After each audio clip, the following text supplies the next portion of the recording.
I want to bring in the president and CEO of the Job Creators Network, Alfredo Ortiz, to talk more about this. Hi, Alfredo. Thanks for joining us today. Thanks, Greta. Thanks for having me again. I appreciate it. We've seen positive data over the past 2 months for June and May, but as states do slow their reopening and in some cases are choosing to shut back down, what can we expect to see in the labor market as a response to that?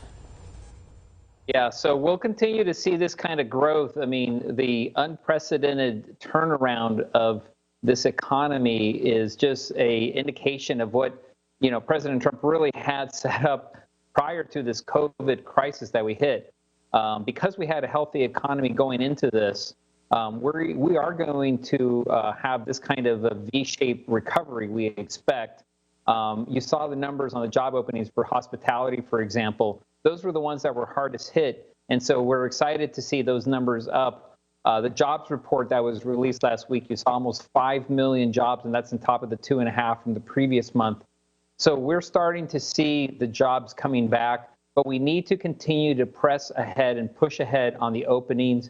We can't have these slowdowns. I know there's a lot of conversation about the COVID cases increasing. If you really start digging into the numbers, which is why we actually launched a campaign called flattenthefear.com, you'll actually start seeing that the numbers really that are being reported aren't necessarily something to be concerned about. The cases are increasing because we're testing more. And when you actually look at the number of hospitalizations that are actually COVID hospitalizations, they aren't necessarily hospitalizations due to COVID.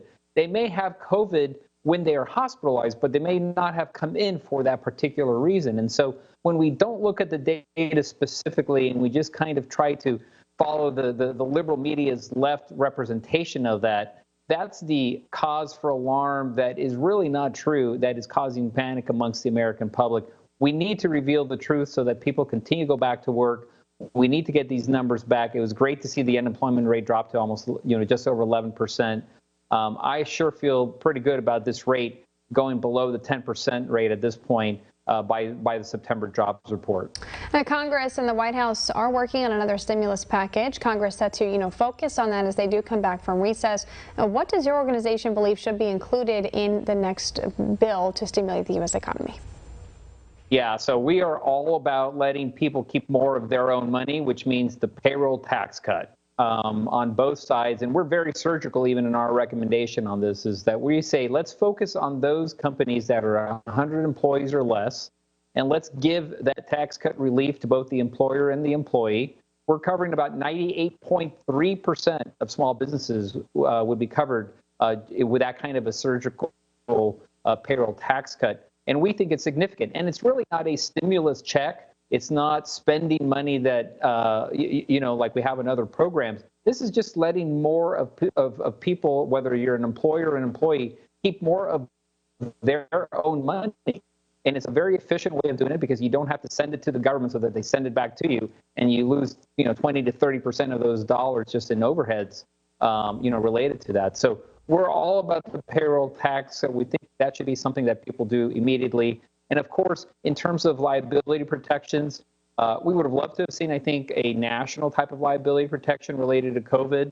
But I actually believe that this is probably going to be done on a state-by-state basis with the attorney generals, especially, of course, in Republican states. But again, we're all about the payroll tax cut. We think that should be done almost immediately. All right, Alfredo Ortiz, President and CEO of the Job Creators Network, joining us to discuss the U.S. labor market amid the coronavirus pandemic. Thanks so much for coming on the show today, Alfredo. Thank you, Greg. I appreciate it.